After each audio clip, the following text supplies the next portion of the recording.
Right. Yeah. We're good to go. I was making notes, but much raw dog it. Thanks, sir. Welcome back to Super Podcast Bros. Good to be here. Good to be here. Were you sticking with that name? What have we been up to today, then? We've just left the cinema. Mm-hmm. And we finished watching Deadpool and Wolverine. Mm-hmm. We were thinking about doing news of the week and talking about comic book news that's kind of comic book movie news that's happened this week, but I think we just got to go straight in. Got a lot to unpack. A lot to unpack. It was pretty clear from the moment the credits ran. Me and you might disagree with this. Yes, I turned to you and I said, "What do you think?" And you said, "We'll talk later." And so this is later. I could see the childhood glee in your eyes. Yeah, I sensed. We sensed there is a bit of a gulf in our opinions of the movie or our takeaways. Yeah. But I suppose to get into it, spoiler free to begin with. We'll try our best to be spoiler free. So we could go into. I think we should go into our full thoughts later. Yeah. Though. So the story of the movie is Deadpool has. I'm struggling to remember if this was a direct carry-on actually from Deadpool 2. It sounds like that him using Cable's time machine thing at the end of Deadpool 2 to save Vanessa's life has directly led into the events of this, which is a pretty seamless transition into the MCU because straight from the bat, this isn't an MCU movie. This isn't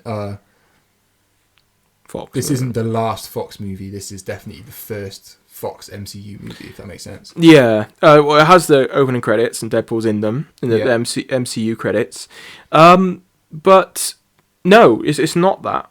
Remember, so I was a bit taken aback because they set it up like that's the case, and then he straight out asks explicitly if that's because of it, and they said no. Okay. It's actually the events of Logan that have caused the conflict for this movie. So, yes, the story of the movie is that the TVA, which is the MCU movie, the MCU TVA. Yes. Sorry. Yeah. Pardon me. The MCU TVA has said that Deadpool's universe has to end. Deadpool's timeline has to end. Yes. This is Earth 1005. I think so. Something like that. Yeah. It doesn't really matter. It's Deadpool's world has to end because apparently Deadpool was sharing a universe with Logan. But Logan's dead. Spoiler alert for Logan 2018. So without going into it anymore, that's it. That's the story. So the timeline's going to get pruned, as we saw in Loki, which they're not supposed to do anymore, as we found out from Loki. So Deadpool and Wolverine are going to fight the TVA. Yeah. And they end up in the void from Loki as well. And yeah, some conflicts ensue, as shown in the trailer. Cassandra Nova is there. Yeah. And yeah, essentially it's just that the two of them growing to know and get along with each other, because these two have never met, and then fighting Cassandra Nova, and then the TVA, or the branch of the TVA that's trying to destroy his universe. That's right. So that's the premise of the movie. I think we can get into it, but I think it'll be quite shallow because I don't want to ruin things. I was saying last week, I've avoided most trailers, thankfully. So I don't actually know what cameos have been spoiled. You can't really speak about this movie without cameos, sadly. No, it's not. What I enjoyed about it is it's not like wanton cameos. Everyone who's in there has a decent amount of screen time. They have a role. Well, I was making a list. There are some very much fan service cameos, but yeah, most of them have a role to play, which is quite good. Yeah, whether it be big or small, we get to hear from them, and we get a bit of fan service from all of them. And it didn't feel, how should I say? To me, it didn't feel too cheap because it works within the context of the movie, and also definitely the message of the movie. Because as it's Deadpool, there is the main plot, but there also is sort of a more meta plot narrative going on. Yeah. which I really, really appreciated, and it works as sort of a goodbye to Fox and a welcome to the MCU as well.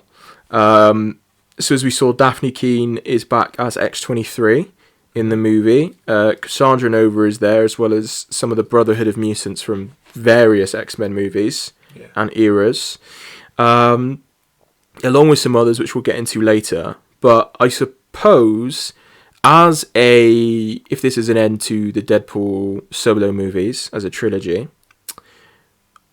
how would you sort of summarize it in your opinion?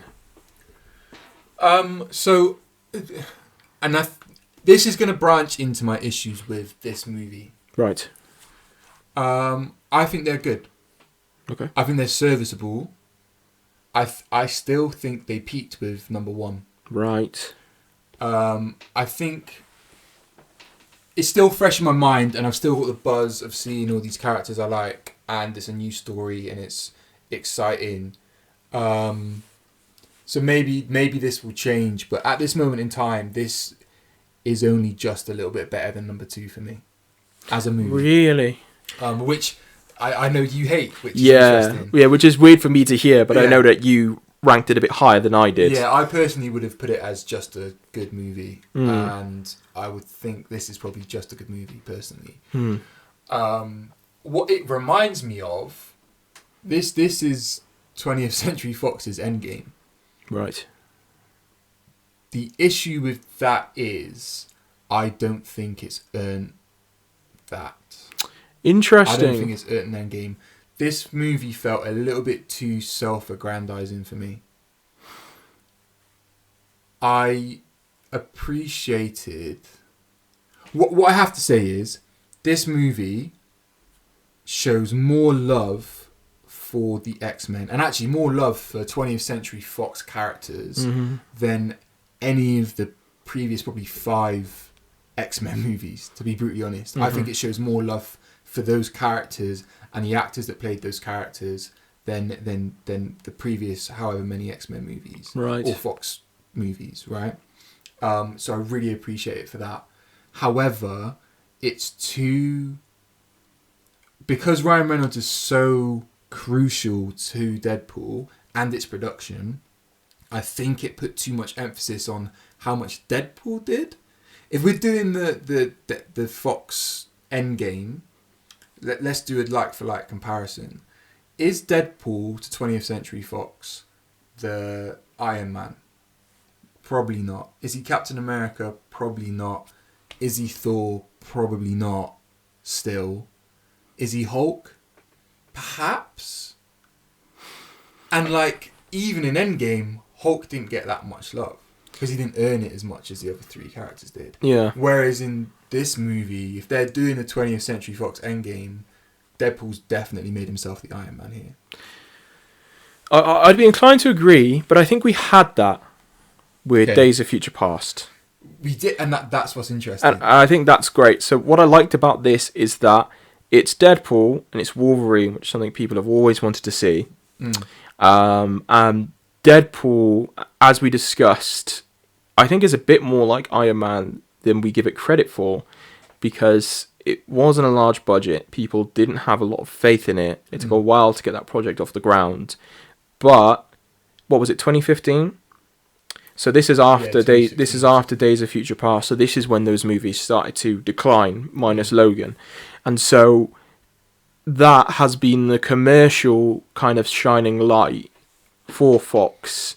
Yeah. In spite of those movies, so it's kind of come at the other end of the timeline to when Iron Man did, and I think this is a Deadpool movie, and so without spoiling who's in it, who isn't in it, bar Wolverine, are those massive X-Men characters, right?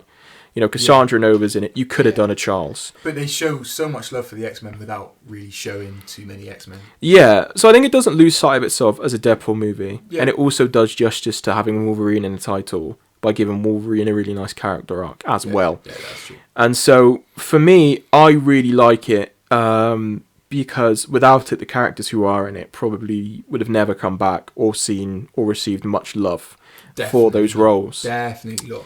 And so... And what did you call it when we left? How did you describe it? we touched on this before. When it comes to comic book movies, you have good movies that are comic book movies, and you have good comic book movies. So a good movie that's a comic book movie would be Captain America: The Winter Soldier. Yeah. That doesn't have to be a comic movie first and foremost. Yes, but it also happens to be a comic book movie. Spider-Man: Far From Home is a kind of up there at the peak of a good comic book movie. It's a comic book in movie form. Exactly. If it was just our boy Tom Holland and none of the other Spider-Men and none of those other guys from previous timelines, just recast versions of them, that would be a pretty cookie-cutter movie, right? Yeah. And so you could make that case as well for this with Deadpool. If those characters weren't in there, it would be rubbish. But if my grandmother would have had wheels, she would have been a bike. Yeah. So these characters are in there. And I think if this was a comic book, people would love it. And we've seen stuff like this in comic books, and people love it. And I think watching this on screen, the way the action is depicted, the way each of the characters kind of have their own distinct way of fighting as well, I think makes it enjoyable for comic book fans, but also with the cameos and with the star power, it makes it enjoyable for general audiences as well. Okay. Yeah, and I can't disagree with that notion. Like, in terms of fan service, in terms of just aesthetically, it is a comic book on screen. Mm-hmm. It's closer to a comic book on screen than I would say is a good movie personally. Right. If I'm being brutally honest. Deadpool needs to be a comedy. I actually didn't find it as funny as the previous two. Josiah. No. Wait. So I mean, Mark Como sums it up best, right? Which is, to be a comedy movie, I need to laugh out loud 5 times or more. Fair. I laughed out loud. To be fair, the one time I laughed out loud for a good while. Yes, and it caught me off guard, but I laughed out loud twice. I was going to say I can think of 3 distinct moments. Okay. But that's still not 5, so that's not relevant here. But so it was chuckle-worthy. It was chuckle-worthy. There's a couple, but it's only. It felt a bit like, you give someone an inch, they take a mile. Really? Because it was clear that they had been given the green light to make this a 15, and they used it to the full extent. Now, Deadpool needs to be a 15. Mm-hmm. It has to be to work. But I genuinely got tired of hearing the F-bomb. I got sick and tired of penis jokes. I got sick and tired of decapitations. Genuinely got sick and tired of decapitations. Really? I think there was 12 decapitations in this movie. I think the violence for me wasn't an issue. It wasn't an issue, but it just felt like they were doing it for the sake of doing it. There's one thing with the violence I would say. I really enjoyed it. They made the most of it as well. Definitely with those 2 characters. I think they really stretched that rating with the language. There were a couple characters where it felt a little, all right, but we've seen you in your own movies or your own, IPs, and you're not quite like that. You're not that violent. But especially one for me, but we'll get to that. But under the circumstances, you can kind of say, oh, well, fair. Given the context of the movie. But with the violence in the... like we said about Fox movies, usually they do have some pretty cracking opening scenes. This one has a great one with a great action set piece to a very fun musical number. Yeah. There is 4 distinct moments I can think of where someone gets stabbed in their penis or butt. Yeah. Just in that opening sequence. Just in that opening sequence. Yeah, and it carries on a little bit, not so much, but I think my problem with Deadpool 2 is that it didn't seem to, like I said, Deadpool 1 was funny when I was 15. Deadpool 2, I was a bit older, it wasn't really funny anymore. I was just like, well, this is just like 14-year-old humour. This, I found, teenagers will find it funny. You and I are adults. You didn't find it as funny as I did, but I did find it the funniest of the 3. Really? Okay. I found it hilarious. There's one joke, which you spoke about already. After he suits up, there's a long suit up sequence. The whole cinema was just roaring. Yeah, it was roaring because everyone was thinking the same thing, but no one had said anything up to that point, and he kind of let the joke breathe for a little while. Yeah. That was actually hilarious. Yeah, I think going throughout is very funny, but also it doesn't get lost with the humour. I think the last one for me, there were some pretty serious stakes, but it kind of got lost underneath the non-stop joke cracking.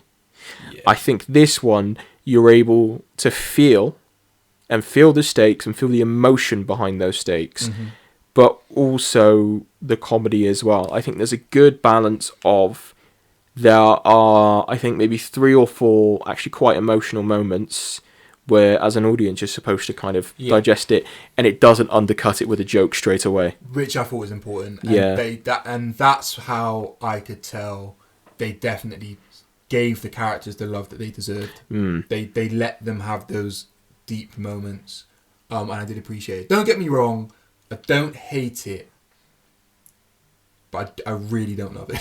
I really don't. Out of 5, then, how many stars would you give it? Oh, so now you like numbers, do you? Now you like rating films out of numbers. Out of 5,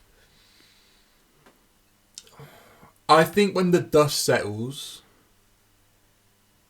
I think it will probably be a 2.5.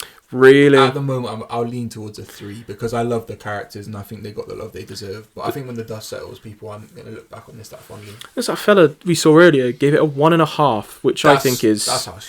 I think that's pushing too much in the other direction. For me, I'd give it a 5.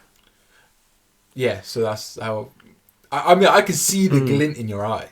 As we left the cinema, you changed, man.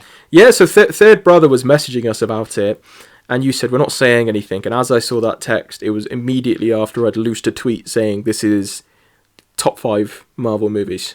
And I think it's 5. Okay, so sorry, give me your top 5 now then. If that's number 5 at the moment. And understand that this can be listened to at any point in the future. Yeah. This is permanent. Okay. All right? So people are going to realise that next week when you change your mind, they're only going to hear this. I'm not going to change my mind. I'm not going to change my mind, so because I think it's got... Currently. So not